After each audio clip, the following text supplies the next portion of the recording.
Greetings, this is Pillar Nexus Ancient Gladiator with more Pillar Loves tabletop games, and yeah, I'm bringing Clout Fantasy. The When someone says, "Hey, it's the poker chip game," yeah, this is probably what they mean. Although at this point I've gotten to I now know of three what I call poker chip games. This, War Chest, and Eve Conquests. So, the goal of this game is to end the game with the most clout points, which are represented by these little circles. The opal number is range, and the shield is defense, and there's abilities. To play, you're going to need a stack of 15 chips from the same faction. There's like a neutral faction that you can add in, like I think two of. You need to have at least 2 bases, and you are limited to 25 clout points from your chips. On the first turn for each player playing, they'll have to send out a base, and every turn after that, they're free to throw whatever chip they want. So here's how we play this game. Yeah, there we go.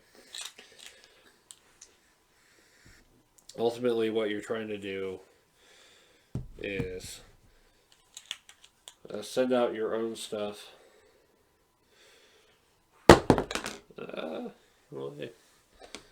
Let's try that again.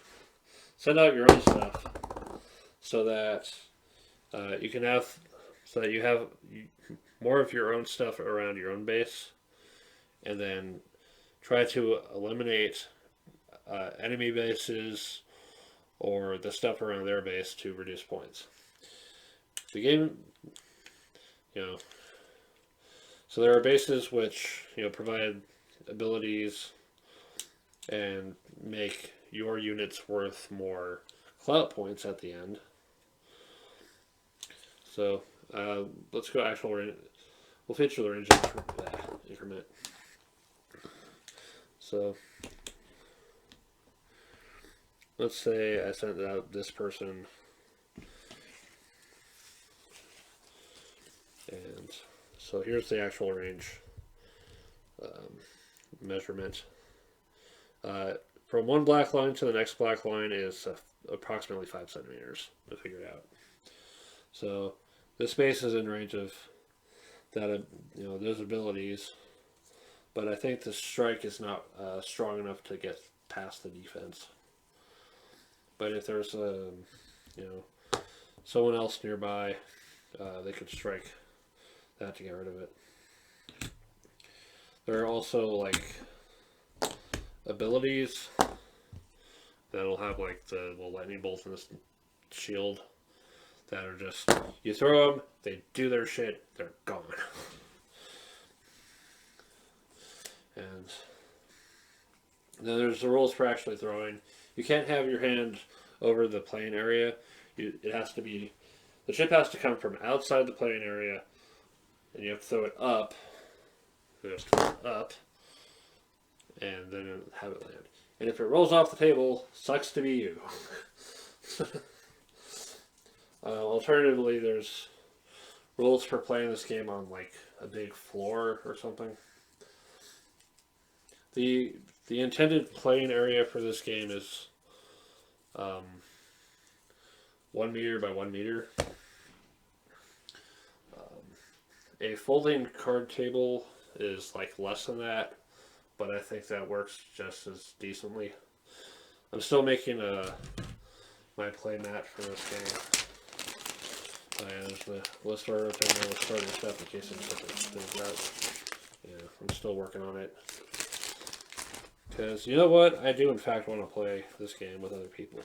I have demoed this game once before in my history. And I thought, hey, you know what? It'd be nice to have this game again.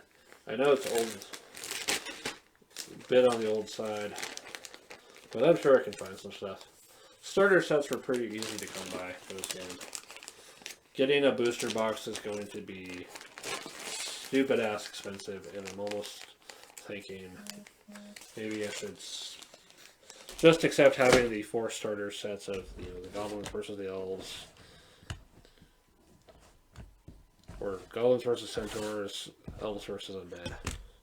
Because if you have those 2 starter sets, you can play quite a bit of games and be fun.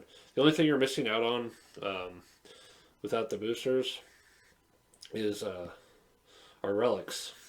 Relics are stuff add some extra stuff on their own as well.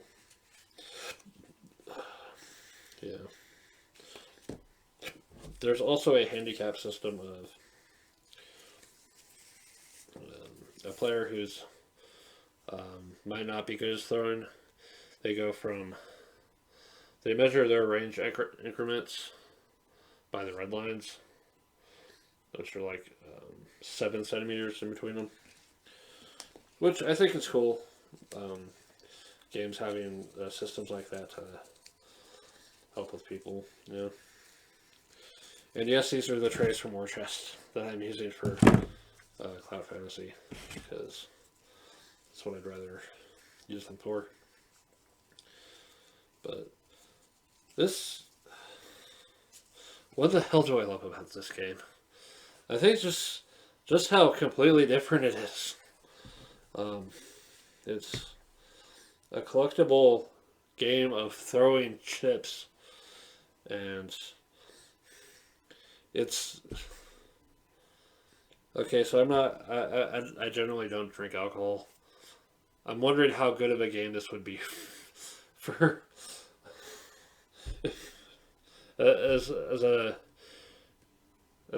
crazy game to play when you're drunk, or something like that. I don't know. I mean, it'd be comparatively safer than darts anyway. It's why am I laughing so much at this? But you know what? It is a special game. If you can check it out, try it. It's cool, I think. It deserves some love, A lot of dead collectible games out there that just never really got enough chance to shine. And you know what? I recommend it. This has been Pillar Nexus. See you next time.